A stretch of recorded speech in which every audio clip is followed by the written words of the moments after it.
Good morning to Miss Lisa. Thank you so much for joining us all the way from Seattle. We truly appreciate your kind time and support. I know it's very early in the morning, so really appreciate you and your institution, Seattle Pacific University, to join us for this very important session. I know there were um, a good number of students who had written back, counselors and parents who had written back, who wanted to learn more of the US university admissions process.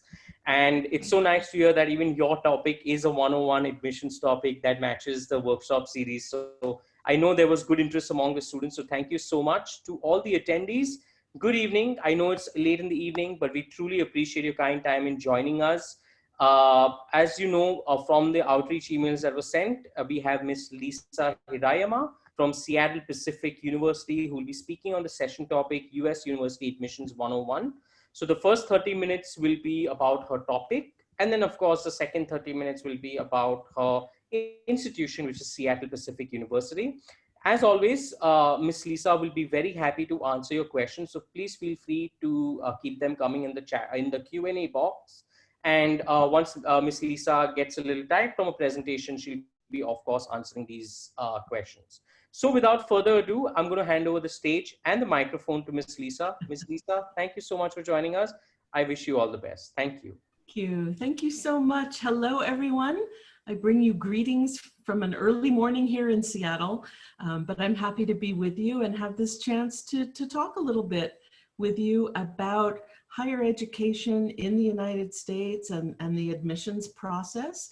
And then to share a little information about my own university, Seattle Pacific. So I am going to start sharing my screen here.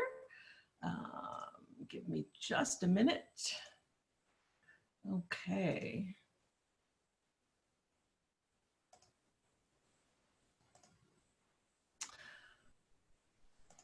Oops. Yep, There we go. Okay.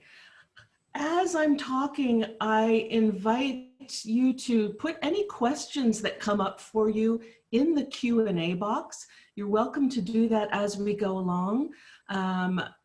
We'll see how it goes. I may stop after my topic presentation if there are questions at that point, or we may just continue on and hold on to questions until the end. So as I said, though, feel free as I'm talking to type any of your questions into the Q&A and we will get to them at some point.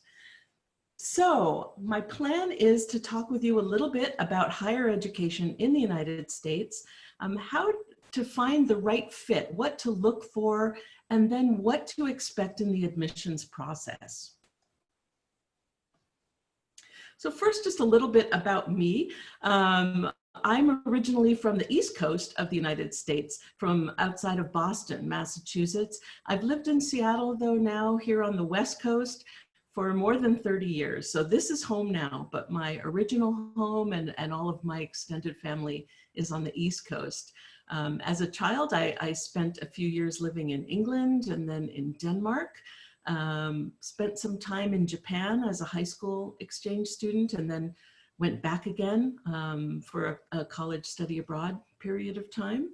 And I've been working in higher education, international higher education specifically, for more than 30 years in the US. I started out as a residence hall director at actually the college I graduated from, did that for a few years, and then did a few other things along the way, but most recently, I was working at a local community college here in Seattle for 22 years, probably much longer than most of you have been alive, as an international student advisor. And then for the past 8 years, I've been working in international admissions at Seattle Pacific University. So all the years I spent at community college were really focused on helping students make that transfer from the college, from the community college on to four-year universities. And now it's been fun for me these past 8 years being on the receiving end, helping students transfer into my university or come in as freshmen. So that's just a little bit about me. So I think one of the wonderful things about higher education in the US is that students have lots of choices. It is wonderful to have so many options, so many choices, but that makes it really challenging for students.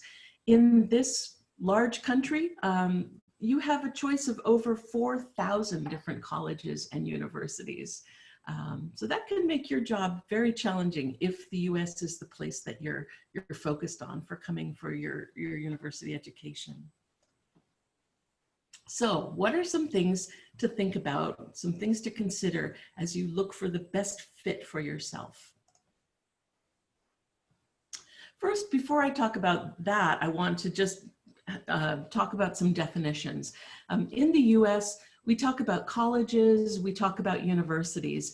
That can be very different. Those terms can be very different around the world. And so I just want to clarify what we mean by those here.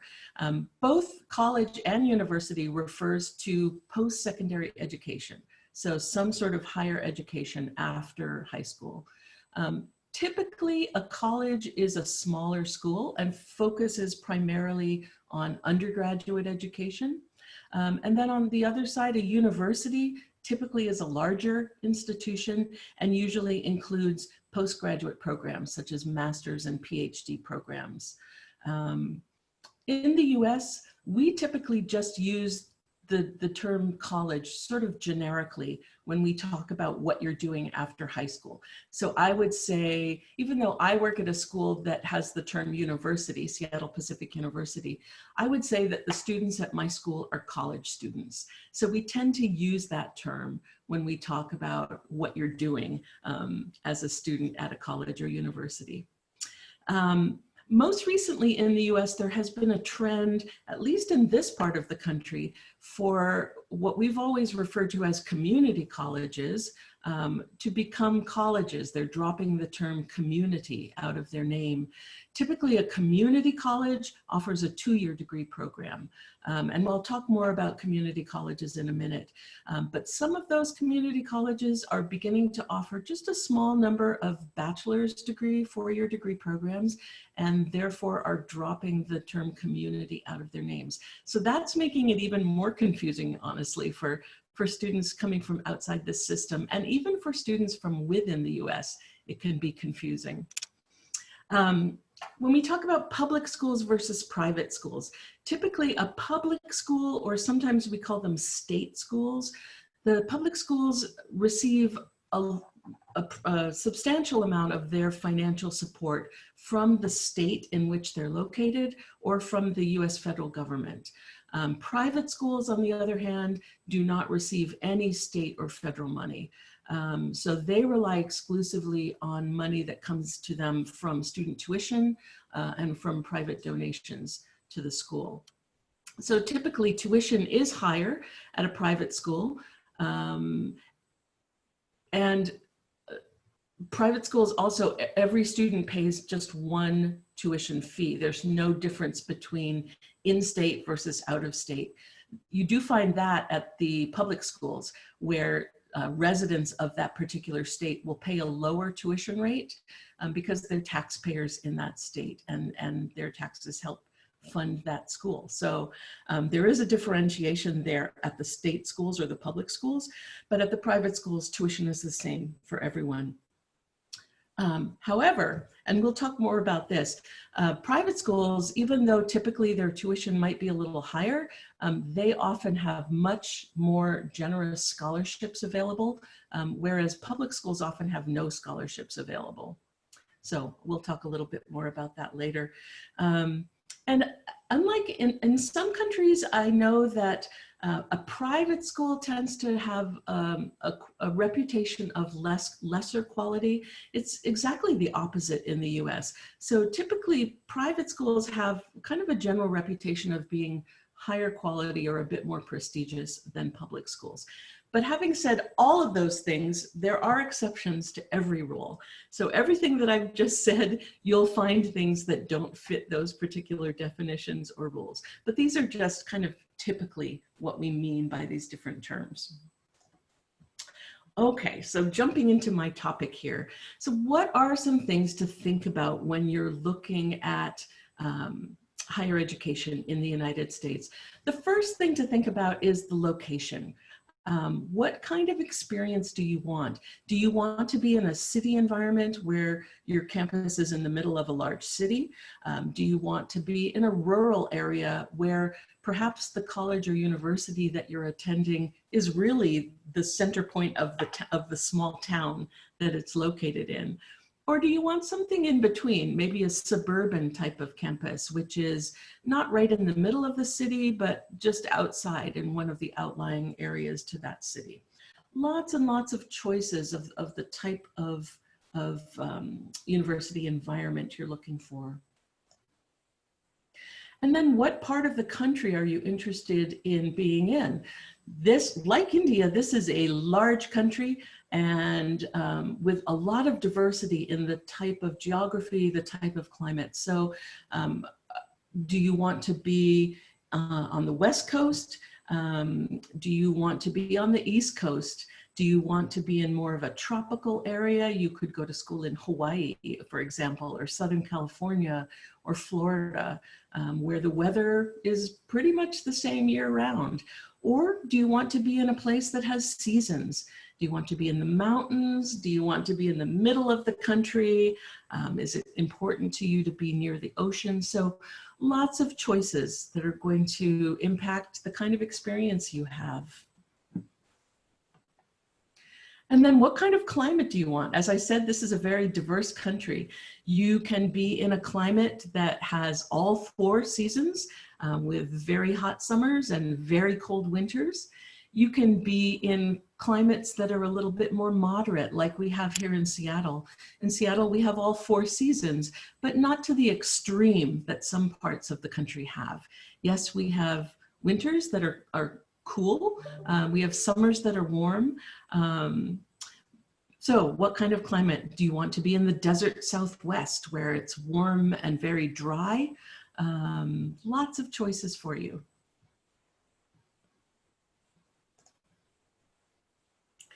The size of the school that you attend is really an important thing to think about because that's going to play a big part in what your experience is like at that school. If you're at a large university, the type that your classes may be the type that you see here on the right side of the screen, where you have large lecture halls with sometimes a couple hundred, 300, 400 students. Or would you rather be at a smaller school where your classes are more intimate? Again, that's going to impact the kind of experience you have. And who will teach your classes? At a larger university, particularly introductory level undergraduate courses often are taught by graduate students, by students that are in master's or doctoral programs in that same field. Whereas at a smaller school, typically your classes are taught all by full professors.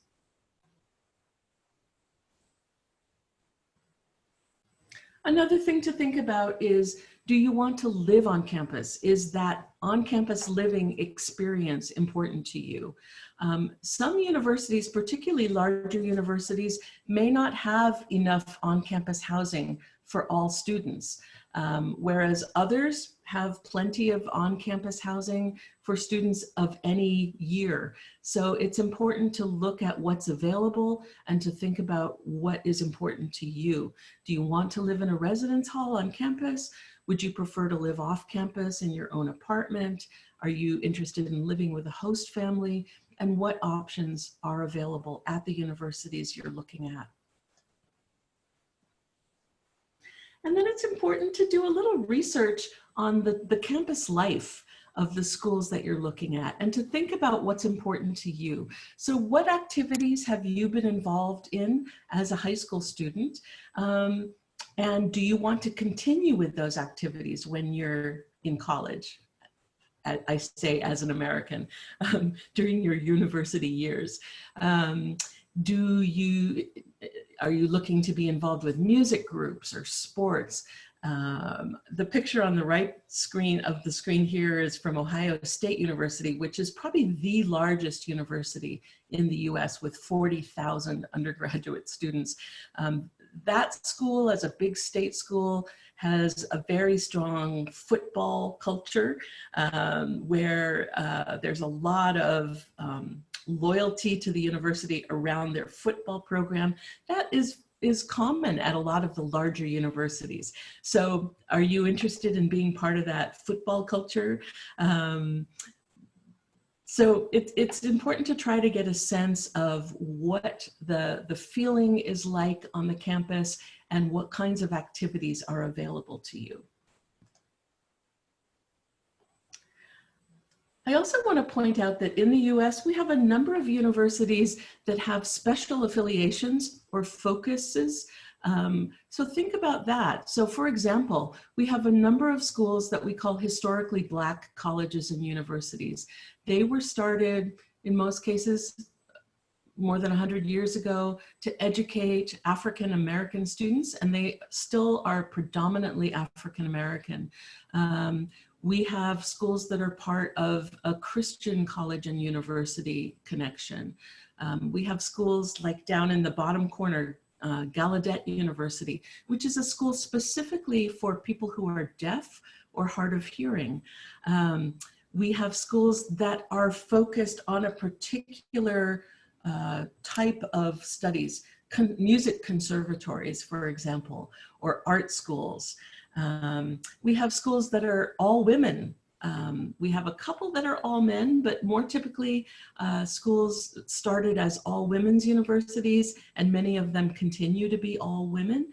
And then there are schools that focus on a specific trade, such as the picture you see up in the left corner is from FIT, which is the Fashion Institute of Technology. So schools that focus specifically on fashion or design or art or technology rather than more of a liberal arts school. So is this something that you're interested in? That's something to think about. It's also important to consider whether the schools you're looking at have the major that you're interested in. You can't assume that every school is going to have every major, even if you feel that the major you're thinking about is something that's pretty standard, like business, for example. So for example, Stanford University, one of the most prestigious universities in the United States, they do not offer an undergraduate business major. They actually have a very fine graduate school of business, but at the undergraduate level, they don't offer an actual business major. So it's important to look at that, particularly if you have some idea of what you want to study. Be sure that the schools you're looking at have that major available. Another thing to consider, I think more and more these days, is what kind of opportunities do the schools offer their students to get work experience, to have access to internships? Is the location of the school in a place where that will be easy? So that's another thing to think about if this is important to you. And I see more and more students that are really looking for these types of opportunities to give themselves an advantage after they graduate, going out into the workplace where they have some experience behind them already. Ranking is something that we talk a lot about, particularly with international students. Ranking tends to be a focus, more of a focus in other countries than it is in the US. Ranking is a place to start, but I challenge you to look beyond rankings. It's not necessarily the only or even the most effective way to evaluate a school and to decide if that school is a good fit for you. There's been a lot of research about this. There was one that came out a few years ago from Stanford University showing that it's really more important to find a school where the right conditions exist for you personally to make the most of the opportunities that you'll have at that school. So And some of those right conditions include things like, are you able to form strong relationships with your faculty, with your professors? Are you able to apply what you're learning through internships? Is there a good sense of community where you are supported and where you're encouraged to be involved and be active? So I encourage you to avoid that one-size-fits-all mentality of looking just at a school's rankings, because even though the school may have a good reputation and be very prestigious, it's not necessarily going to be the best fit for you personally. So one really important choice that you have in the US is the type of school and the type of pathway you want to follow. And so I want to spend a couple minutes now talking about the different kinds of options you have at the post-secondary level here in the US. And these are things to think about. Are you ready to go directly to a four-year university or college? Is it better to start at a language school if you still need to work on English?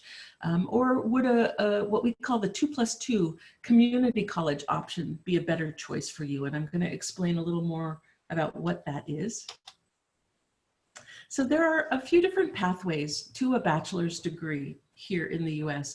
After high school or secondary school, some students will follow that bottom trajectory and go directly on to a four-year university. On the other hand, some students may follow that top pathway where they begin their higher education at a community college, doing what we call a 2+2 program, and then go on to a four-year university. Some students, depending on your English background, might start first at an intensive English program. I don't see that very typically for students from India, but this is another thing that is available for any student that speaks English as a second language, is to spend a little time boosting your English skills and then go on to a four-year university. So I want to explain how the community college fits into the bachelor's degree program. So in the United States, a bachelor's degree typically requires 4 years of study. We can break that down in semester hours or quarter credit hours. Most schools in the US follow one of those systems, either semesters, where they have 2 terms each year, or quarters, where we have 4 terms each year, where typically students will go to school for 3 of those 4 quarters and then take 1 off for vacation. It's just a different system, different way of counting credits. But in either system, typically a bachelor's degree requires 4 years of full-time study. We have what's called general education, or we often will call it Gen Ed. And general education is a set of coursework that is required by students no matter what their major is. And that's based on a value in the US that a person with a university degree should have a breadth of knowledge as well as a focus of knowledge in their particular discipline.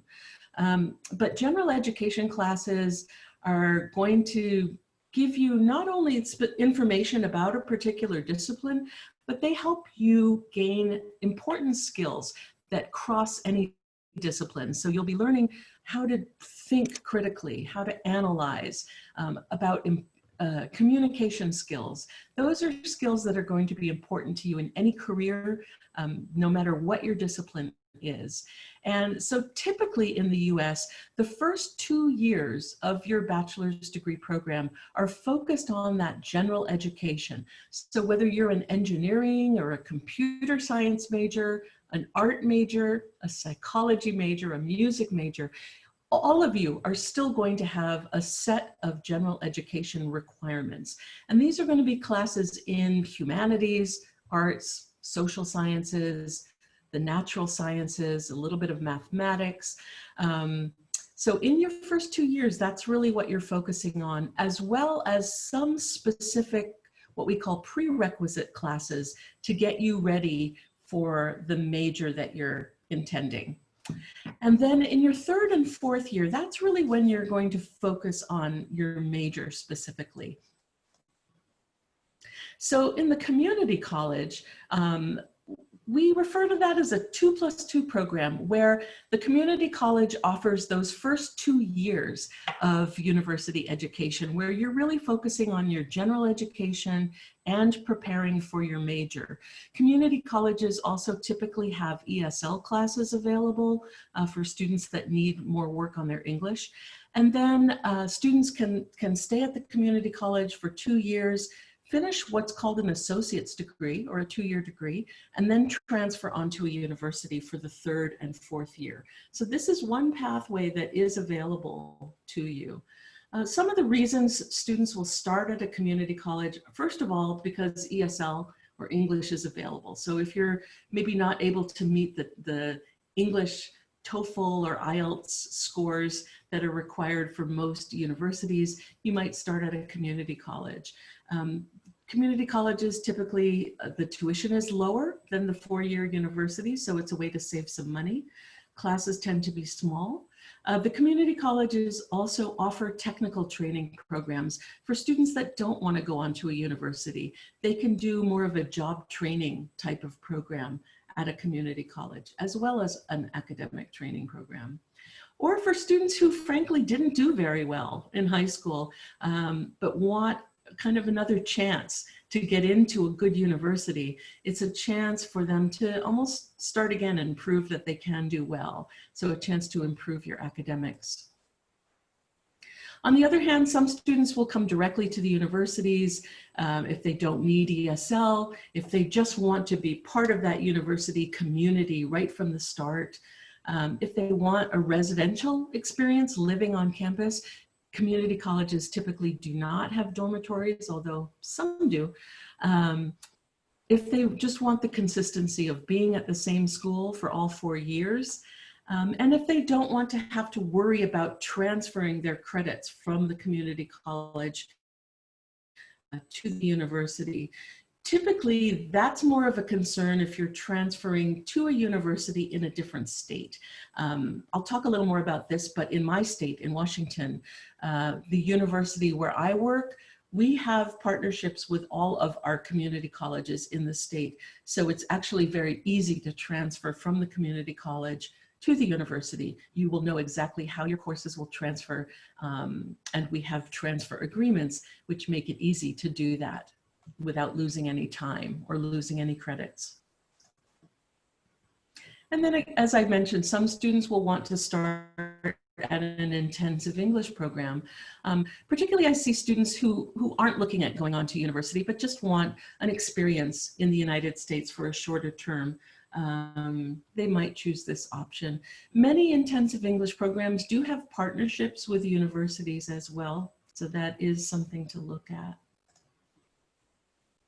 So I want to just spend a couple minutes talking about the admission process and sort of what to expect and what some of the variables are. As I mentioned, some schools follow a semester system, some schools follow a quarter system. So it's important to look at when are the intake periods.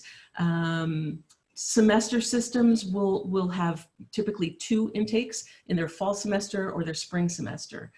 So 2 entry points during the year. Some of them actually, though, only will take new students once a year and don't take students in their second semester. So that's important to look at. I know from my advising years at community college, for example, some of the California schools only offer admission in the fall, just once a year. Schools like mine are on a quarter system. We take students in 3 of those 4 quarters each year. So it's important to look at when are the intake dates, what are the application deadlines, what kind of system is the school following.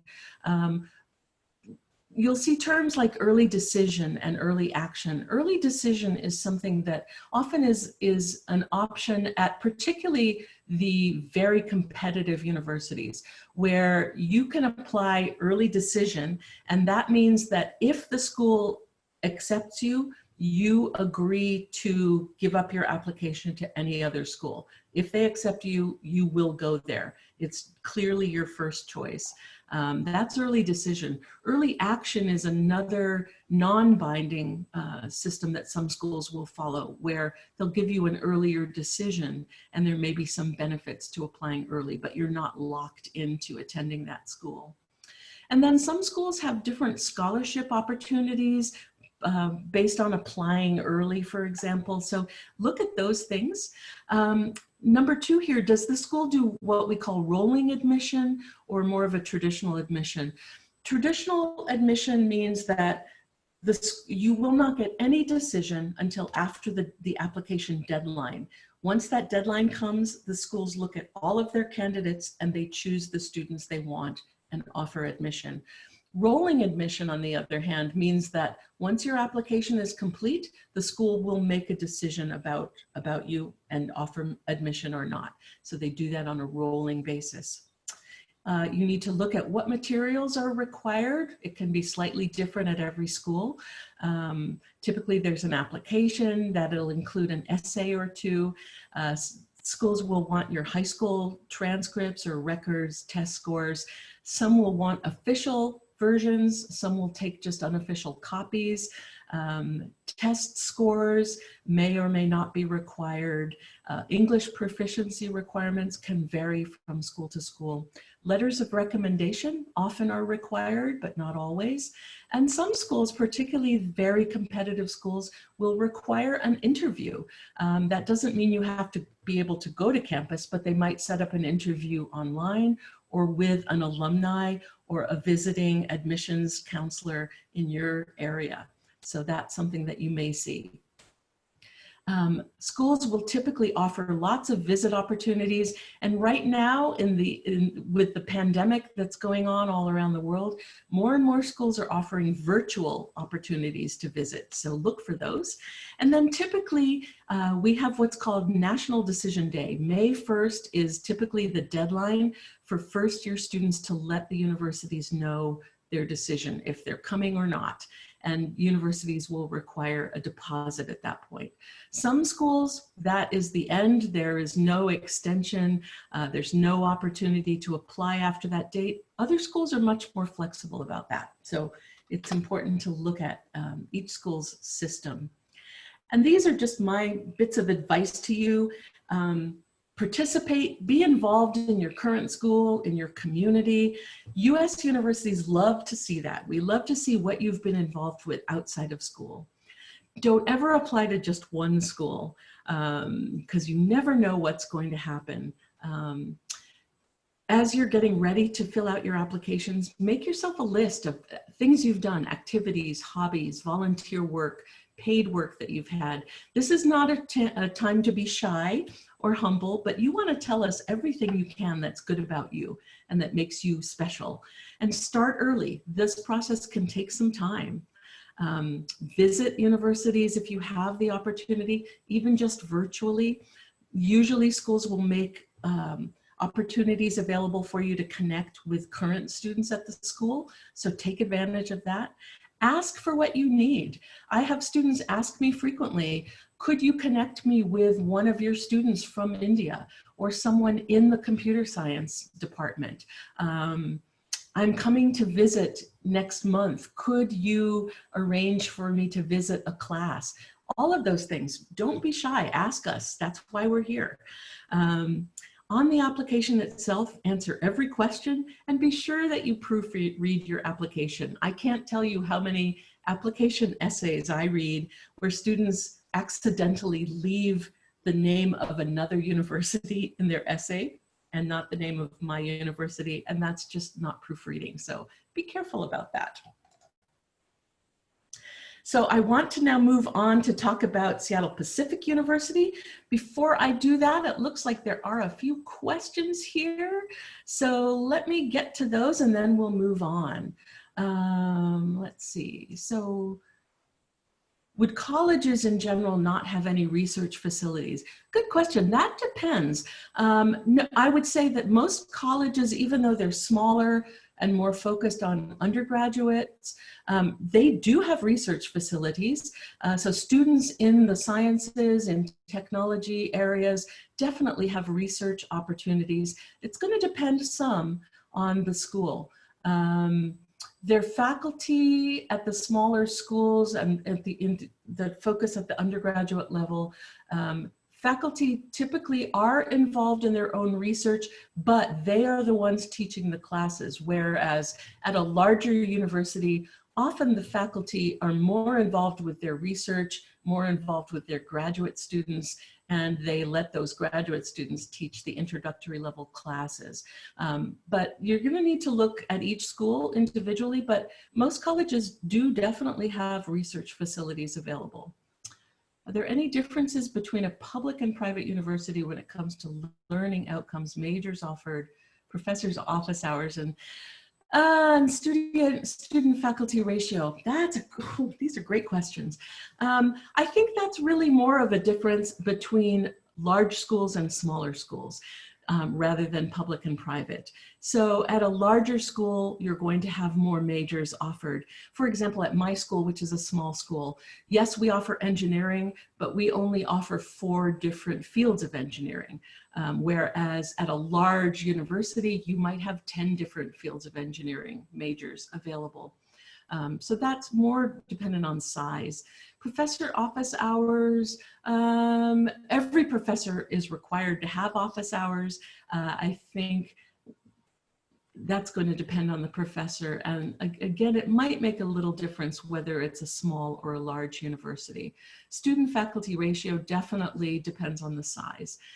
Again, private schools tend to be the smaller ones, where there is a lower student faculty ratio compared to the larger universities. But again, I think it's more of a size question rather than public versus private. Although the private universities do tend to be the smaller ones, the public universities tend to be the larger. How would the weather of the Northwest be different in comparison to the East Coast? Oh, I could spend hours on these questions. It's very different. So on the West Coast, so in the Northwest, where we are in Seattle, we tend to have a pretty moderate climate where just not extremes, but we do have all 4 seasons. The East Coast also has, so where I grew up in the Northeast, also has all 4 seasons, but much more extreme, where it's very hot and humid in the summer and can get a lot of snow in the winter. We don't tend to see that here in the Northwest. The South tends to be warmer. The Midwest tends to be kind of like the Northeast, with the extremes of very hot summers, very cold winters. But every part of the country is so different. Then you'll have Arizona, sort of what we call the Southwest, Texas, Arizona, where it can be warm and dry, but even variations within those states as well. Is it possible for Indian students to join college sports teams? Absolutely. So my school is a Division II school, a part of our national athletics. And we have, so that means we have quite competitive athletic teams. We have international students on all of those teams.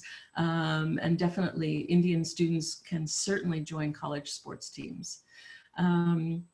COVID-19 and the impact on online learning. Yeah, this is a huge question for all of us right now. Are more universities looking to move online? I think overall, no. Overall, I think most universities are looking to continue with what we do best, which is face-to-face learning. But yes, for this fall particularly, most schools are looking at how to offer education and keep students and keep the community safe. So we're all working hard on making those decisions right now, and universities are starting to come out with plans for this fall. And in most cases, schools are looking at what we call a hybrid, a mixture of face-to-face and online learning, with completely online learning available for students that either aren't comfortable coming or cannot come yet. So that's going to depend. It's varies from school to school. Some schools have not made public statements about what this fall will look like, but we're all working hard on trying to figure that out right now. Impact of coronavirus on admissions for 2021, would admission rates increase or decrease? That is an excellent question. That's something that there's been a lot of discussion about in the US. We're seeing a number of students deciding to take a year off who normally would be starting this fall, and they're waiting until next fall. So that could make it more competitive. That could mean that there'll be less spaces available next fall. It might increase the competitiveness of admissions. Hard to say at this point. We'll know more about that when we see how our numbers actually turn out this fall, but that is something to keep an eye on. The impact on the number of credits taken, semester, yeah, as I said, semester system and quarter system, different numbers of credits. So a bachelor's degree in a semester system is about 120. In a quarter system, it's about 180. That doesn't mean that we require more classes in the quarter system. It's just a different way of calculating credits. So in a semester system, your typical class will be a 3-credit class. In a quarter system, a typical class is 5 credits. But it all comes out the same. It all comes out to 4 years. In the semester system, however, overall, you will have less classes, but they will last longer. So a semester typically is 15 weeks long. In the quarter system, 1 quarter is about 10 weeks. And you'll be in school 3 quarters a year versus 2 semesters. So just a different system, but in the end, it all comes out the same. Acceptance rates and quality of the university. Yeah, all of these are things I could talk about for a long time, and we're getting short on time here, so I want to move ahead to talk about my own school, but let me just answer this one. Typically, schools that are highly selective, so what we call Ivy League schools like Harvard, Yale, Princeton, the schools that you've heard of all around the world, those schools have very low acceptance rates in the single digits, typically 3%, 4%, 6%. Whereas some more moderately selective schools may have acceptance rates maybe that are 50%, 60%. That does not necessarily impact the quality of the university.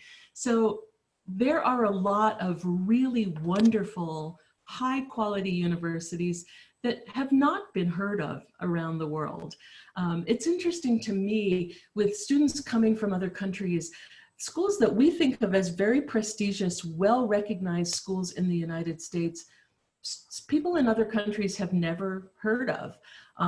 So the selectivity, the acceptance rates does not necessarily indicate the quality. And it's really important that you do your research. Look at the kinds of job placements of students that graduate from the school. Look at the kinds of opportunities that the school provides. Look at how involved the professors are with their students. Those are things that indicate quality a lot more than just acceptance rates. Again, I could spend an entire session talking about this, but I'd like to move on. We'll have some more time at the end for questions. I have a feeling we're going to go beyond our 1 hour, so hopefully you can stick with me, but let's move on. I'd like to introduce to you Seattle Pacific University, which is the school that I work at. So just some quick facts about Seattle Pacific. We refer to Seattle Pacific University as SPU. So you'll hear me talking about SPU. SPU was founded in 1891. So this university has been around for almost 130 years. We are a fairly small private university. We have just under 3,000 undergraduate students. Of those, 52% are students of color, And about 6%, at least as of last fall, were international students. And then we also have graduate programs, master's and PhD programs that make up a smaller percentage of our student body, just under 800 graduate students on campus. We offer 71 different undergraduate majors, and most of those majors also offer an option for a minor. And then, as I mentioned, master's degrees and some PhD programs, 13-to-1 student faculty ratio. So SPU is the kind of school where your classes will be small. I think the top 3 reasons, things that make SPU special and things that draw students to us, I think first of all, our location, second, our excellent academics, but being offered within a small supportive campus community. And then third, the integration of Christian faith. So SPU is a Christian university, and I will talk more about that. But let's look at each of those features a little bit. So in terms of location, if you're not familiar with Seattle, this is where we're located. We're up in the Northwest. We are about a 3-hour drive south of Vancouver, Canada. So about 2 hours up to the Canadian border, and then about another half hour to an hour up to Vancouver beyond that. Seattle has a lot going for it. We've been described as one of the best places to live in the US, the #1 best city for young professionals, second healthiest city in the US. So there's been a lot of focus on Seattle in recent years as just a wonderful place to live. This is Seattle. So you can see that the city is surrounded by water on almost every side. We also have mountains to the east, to the west. It's a beautiful part of the country. The hill that you see in the foreground is called Queen Anne Hill, and that is the location, the neighborhood that my university is located in. Seattle Pacific is just out of the picture here, but we are located on that hill just outside of downtown Seattle. And one of the special things about this part of the country is that within about a 45-minute drive, you can be out in a place that looks like this, out in the middle of beautiful mountains. Seattle, these may be some familiar names to you. We are the home of many Fortune 500 companies, companies like Boeing, Amazon, Microsoft, Starbucks. These are all companies that were started in Seattle, and they still maintain their headquarters here in Seattle. Other companies that you see listed here, like Walt Disney, Google, those companies were not started in Seattle, but they have a large presence in the Seattle area. So these and many, many other companies are here and provide a lot of opportunities for our students. And this just gives you perspective on the location of our campus right here compared to all of these large companies. So you'll see Expedia is very close to our campus. Amazon's headquarters is within about a 10-minute drive from our campus. Starbucks headquarters, Microsoft, even over here on what we call the east side, is still not that far away. It's about 22 kilometers over to Microsoft. Academically, SPU offers challenging academics. In terms of rankings, we are on the national list of universities, ranked number 192 this past year. When you remember that there's over 4,000 universities in the US, that's not a bad ranking. We're not Harvard, but we are also well respected and well known. Some of our individual majors are also nationally ranked. So challenging academics, but also with a lot of support and a lot of personal attention available to our students. All of our students have at least 2 academic advisors that are there to help them, as well as a whole lot of support services that are there just for them. These are the largest departments as of last fall. So you can see that probably the most popular majors: psychology, business, nursing, computer science. So lots of different options here. as well as some others that are popular, particularly with international students, engineering. We have some unusual programs for universities, such as apparel design or fashion design, interior design. We also have food and nutritional sciences. So just a variety of things for students to choose from. And even within those departments, there are choices. So for example, in our business administration major, you can choose from 9 different concentration areas. So you can do a broad general business major if you want, but you can also do a business major with a focus on marketing or international business or finance, for example. So a lot of our majors offer smaller focus areas as well. One thing I think Seattle Pacific does really well is we take full advantage of our location.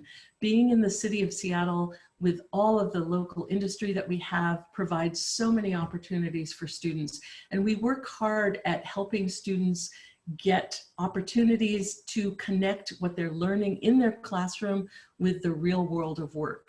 And there are several ways that we do that, but a couple that I wanted to highlight are, first of all, internships. At this point, the majority of our majors require students to do an internship, and there's a lot of support available for students in finding those internships and preparing for them. We also have what's called a mentor program, and this is a program where a student can be connected with a mentor, somebody who's working in the Seattle area doing the kind of work that the student thinks they might like to do in the future. So it gives you a chance to meet someone, get to know their career, talk to them about how they got into their career, maybe spend a day with them and see what their work life is like. The mentor program is not an internship because you're not actually working with that person, but very often those mentor relationships lead to internships later for students because they've already made that professional connection. But it's an opportunity for you to get more insight into what a particular career is like. And this mentor program is very popular. It's certainly not a required program for students, but it's available to any student in any major. And I'm always encouraging students to take advantage of that. The Christian foundation of the university is another thing I think that makes SPU distinctive. For students who come from a Christian background, this offers them the opportunity to explore their own faith and maybe go a little deeper in what that faith looks like and what it means to them. But we are certainly not limited to only students from Christian backgrounds. Everyone is welcome at SPU, and we do have students from all faith backgrounds and no particular faith at SPU. The door is open, everybody is welcome. We don't expect you to be Christian or become Christian. For students from a different faith background, this just gives you an opportunity maybe to learn about something new. If you do come from a different faith tradition, it gives you a chance to maybe compare what your faith teaches with Christianity and learn something new, have those conversations. But the foundation of the university in Christianity leads us in a couple of specific directions. One is to really support our students in determining how they're going to make a difference in the world, how they're going to use their education and their own specific unique gifts and talents to make a positive difference in the world. And then also the value of serving the community around us. And that's incorporated into our community in many different ways. These are things that come for us from the Christian foundation of the university, but really these are values that cross any religious boundaries. Clubs and activities, like most universities, we have something for everyone, whether it's sports, outdoor activities, music, political organizations, theater, something for everyone. A lot of our majors have their own clubs. We have an active international student club. So something for everyone. And if we don't have the club you want, you're welcome to start your own. We are primarily a residential campus, so typically students will live on campus in one of our 5 residence halls in their first 2 years. And then after their second year, students have the option of moving off campus, living close by, or even living on campus in one of our on-campus apartments. So in addition to the residence halls, the dormitories, we also have some on-campus apartments that are owned by the university. In terms of application requirements, these are the things we ask for. So first of all, of course, then there's an application form to fill out. We don't have a separate international student application. Students will fill out either a first year or transfer application. There is an application fee. We do require transcripts. We will accept unofficial just copies of your transcripts for admission purposes, but if you do decide to come to the university, we'll ask for the official transcript before you actually start classes. We do require English proficiency test if English is not your first language. Letters of recommendation for us are optional, as are SAT and ACT scores. So those are not required, they are optional. A little bit more of what we're looking for. So typically for freshmen or first year students, we're looking for students that are about a 3.0 or better GPA. You can see the English proficiency requirements here. Our application does require a personal statement. And we really are looking at fit. Why are you interested in SPU? Will you be happy here? Does this seem like a good place for you?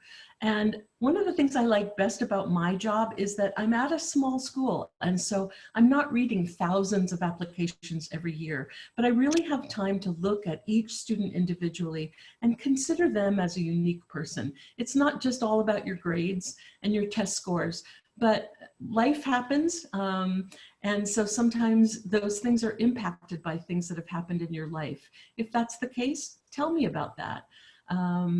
Tell me about the things you've been involved with. What makes you special outside of the classroom? These are all things that we consider. Again, we're on a quarter system, so we have 3 intake periods during the year. Our fall quarter begins in mid to late September. Winter quarter begins in early January, and then spring quarter begins in late March. And you'll see application deadlines here. We follow a rolling admissions system. So once your application is complete, we will make a decision and get that decision out to you. So the earlier you apply, the earlier you know whether you've been admitted or not. In terms of cost, this is the cost breakdown for this coming academic year, beginning in the fall. So tuition, full-time tuition for 1 year is just over $46,000. And then you'll see fees, room and board, books and other costs. So the figure that you see at the bottom is what we use for an international student's I-20. So we're looking for a cost of about $64,000 per year. Now that is minus any scholarships. And let's talk about scholarships now. We do offer scholarships, which international students are eligible for, just like any other student. On the left side here, you see our Freshman Merit Awards, and these are based on your high school grades. So our top scholarship is what we call our Trustees Award. That is $26,000 per year, and that's for students that have about a 3.8 or higher US GPA. And then $24,000 per year is the next level down for about a 3.5 to a 3.79. Then 22,000, and it goes down from there. So these are all scholarships that we award automatically. When I read your application and I look at your high school grades, whatever fits, we offer you that scholarship at the time we offer admission. And again, these are for each year that you're with us. We have similar awards for transfer students coming from community college or from another college or university. And then there are some additional scholarships you can apply for if they fit you. So for example, fine arts or athletics. every system is so different, and there's a lot of flexibility for international students, because when we talk about a 3.8 US GPA, well, what does that mean if you're in an Indian, in the national curriculum in India? Even with India, I know there's tremendous variation in the grading systems, but sort of typically, these are the kinds of equivalents that I'm looking for those particular scholarships. I will make a copy of this PowerPoint available to any of you that are interested. So if you want to go back and look at any of this, you're welcome to send me an email and I can send you a copy of this if it would be helpful. So typically a financial situation for one of our international students, first of all, 95% of our undergraduate students receive some sort of financial assistance, which for international students comes in the form of scholarships. And the average high school GPA for students coming in is about a 3.5. So typically a student with a 3.5 is going to be offered a scholarship of about $24,000 a year. So you can see how this translates to reducing their tuition. That cuts their tuition more than in half. It's more than a 50% discount. I also want to mention that students are allowed to work on campus up to 20 hours a week. And a lot of our international students do work on campus. Jobs are not hard to find. And our student jobs all pay $16.39 an hour, which is the minimum wage in Seattle. So that can add a little bit of spending money if that's something that you're interested in. We are getting short on time. We're already over time. Let me go quickly through these, but I wanted to show you as an example. People think that private schools are going to be so much more expensive, and they aren't necessarily. When you look at the cost of a state school like the University of Washington, which is our closest large public institution, the tuition, yes, it's a bit less. Room and board actually is a little higher. But the total estimated cost for a non-resident international student is quite similar. And University of Washington as a public school does not offer any scholarships, whereas as a private school, Seattle Pacific offers quite a number of scholarships. So don't necessarily dismiss the option of a private school thinking that it's going to cost too much. We do have partnerships, as I mentioned, with all of our community colleges in Washington, in Oregon, and many of those in California as well. So this makes it easy to transfer from community colleges into the universities. We also have partnership with an English language program called Interlink. If any of you are interested in that, I could certainly provide you with more information. I won't spend time talking about that right now. I encourage you to explore SPU virtually. Again, in this time of coronavirus, we have been putting more and more resources online for students. You can do a virtual tour. We have information videos about almost all of our majors, which feature a professor in that department describing the major and the department.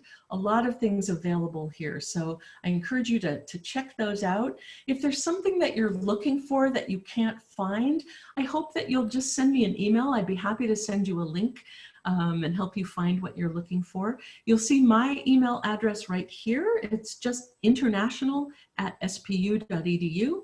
And our International Students Admissions website is there as well.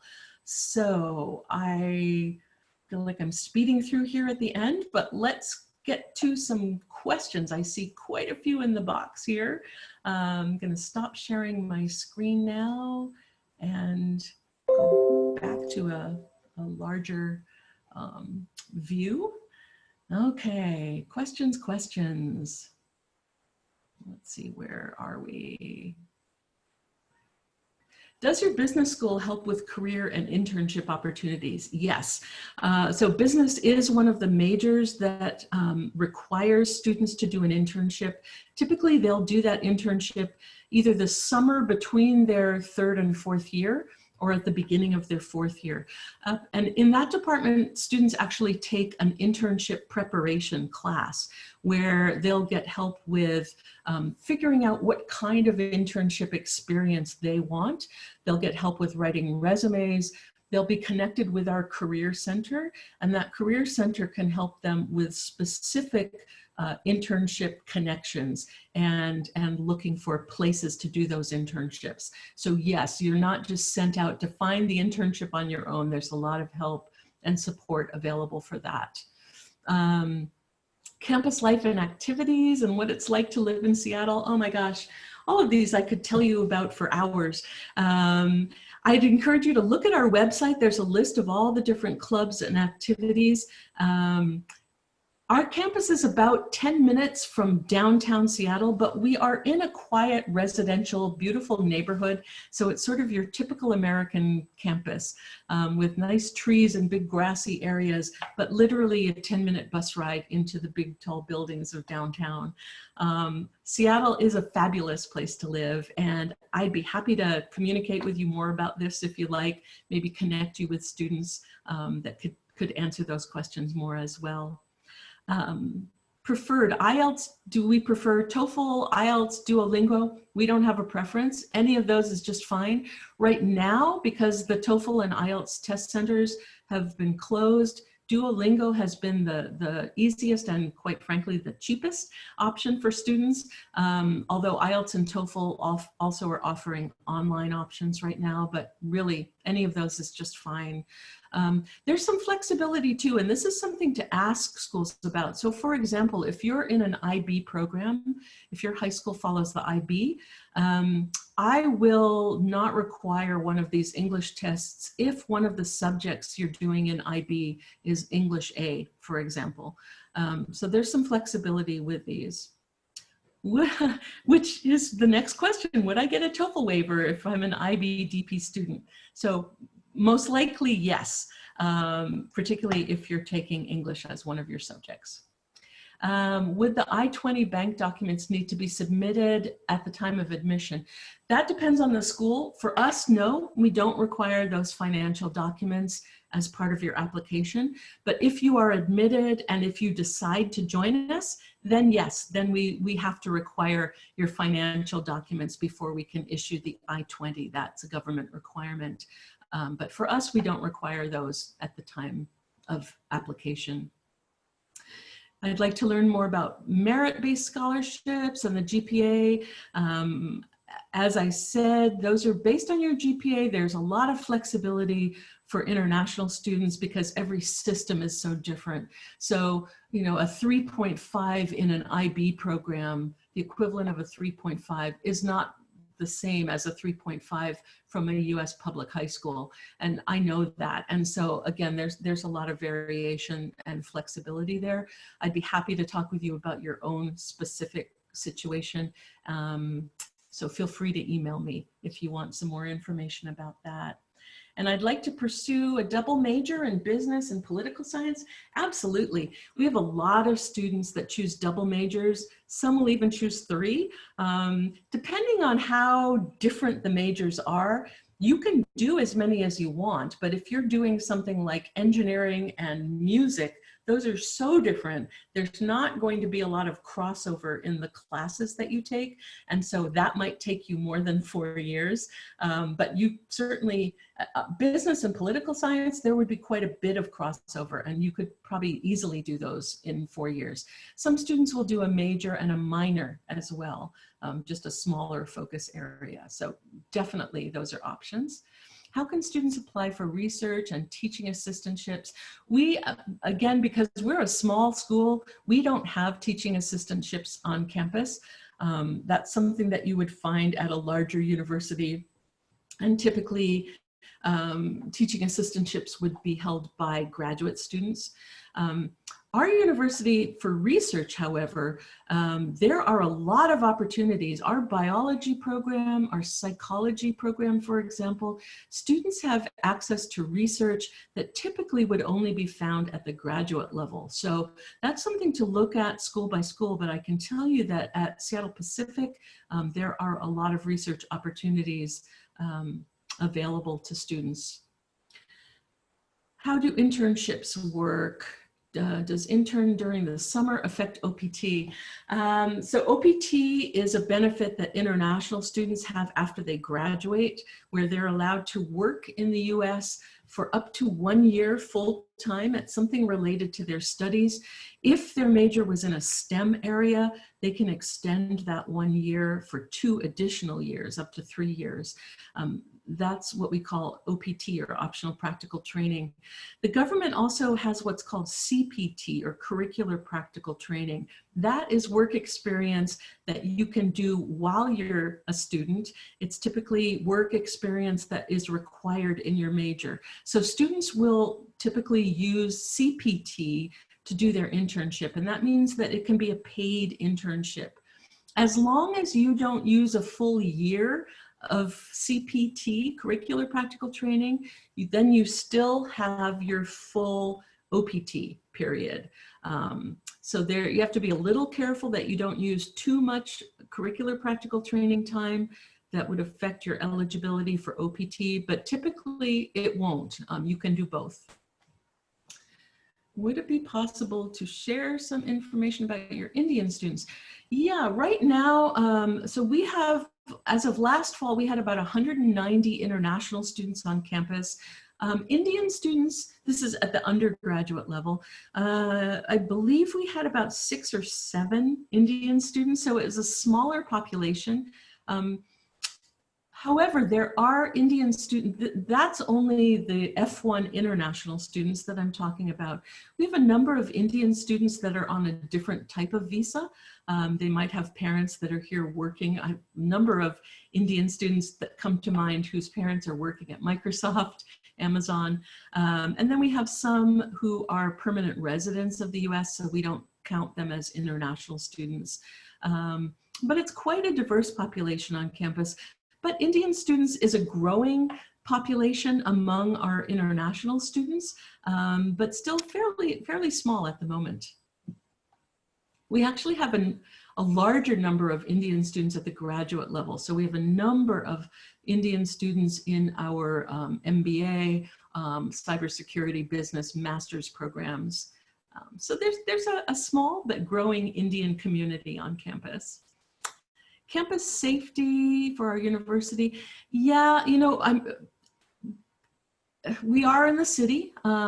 So every city has its issues. Seattle is known though as a fairly safe city as US cities go. But the neighborhood that we're in, again, we're in a residential, peaceful, nice neighborhood. It's known as one of the more affluent, nicer parts of Seattle, and it tends to be one of the safest parts of the city. So, you know, things happen everywhere, but typically our campus is very safe. We have an active safety and security office on campus. A lot of security measures are taken to keep students safe. And precaution measures taken in the times of COVID, yeah, I could talk about that a lot. For spring, most schools in the US, probably around the world, ended up closing their campuses and putting all of their classes online. We did the same, although our residence halls stayed open. So students that were living on campus could continue living on campus if they wanted to do that, and a number of students did. And then there were more specific measures put in place in terms of social distancing. So this is something that we're coming up with for fall. Our residence halls, at this point, we're expecting will be open, but it's going to look a little different than usual. Most of our rooms will be singles rather than doubles or triples. And so there's a lot of new regulations being put in place to try to keep students and the whole community safe. Grades 9 through 12 transcripts do we require for admissions and scholarship? So typically, yes, we want your transcripts from grades 9 through 12. Depending on the system, most systems throughout the world Grade 9 is middle school, and if that's the case for you, then we don't necessarily need your grade 9 transcript. Just depends on what kind of school system you come from. But typically we want anything that is considered secondary school for you. And in the case of India, with the higher secondary exams, then typically if those are available at the time you apply, we want to see those. Usually you'll have lower secondary exams at least available after grade 10. So we at least would like to see those, whatever's available to you at the time that you apply. And again, every situation is different. So please feel free to contact me if you have other specific questions about what we're looking for. I think I have answered all the questions that I'm seeing. So I think there's one last question, Lisa. Yeah, there's one more that has just come in. Oh, my email. Can I share my email address again? Absolutely. I think it's easy to remember. It's just international@spu.edu. Was that the last one you saw, Kunal? Yes, Lisa, I think that's the last one. All right. I'm just going to the attendees, you'll see a quick poll coming on your screen right now. We kindly request you to please this really quickly, because I'm sure Miss Lisa has other meetings and she needs to go to. I'll just wait for another 15 seconds before I come on and say goodbye. And I'm not even sure if Thank you. I'm sorry that we went overtime so much, but I appreciate you all staying with me and giving me this time. I hope that it was helpful for you, and I hope that it answered a lot of your questions, but I would welcome you to be in touch with me for any other questions about Seattle Pacific specifically, or just about higher ed in the US. I'd be happy to help with those. Great. Thank you so much, Lisa, for your kind time very early in the morning once again, but really, really appreciate you spending 1.5 to 2 hours with us today. I hope the students enjoyed it. And certainly the questions were really nice today. We got a ton of them regarding not only your topic, but also Seattle, and then of course about your institution majors. So thank you to all the attendees for participating in the Knowledge at KPT Admissions 101 workshop series. I also wanted to gently share to all the attendees that this session is recorded and will be shared with your school counselor so that she can share it with other students and counselors. It will be shared with other schools in your region as well. So please feel free to share it in your community and of course with your student and parent body as well. But with that, it's a wrap for the day. Please join me and say thanks to Miss Lisa. And Miss Lisa, it was wonderful speaking to you today. Thank you so much. We look forward to keeping in touch with you. And of course, wish you a wonderful day. Please take care and stay safe. Thank you very much. And to you also. Thank you so much, Lisa. Wish you a great day. Hope you have a nice weekend. Take care. Bye. Bye.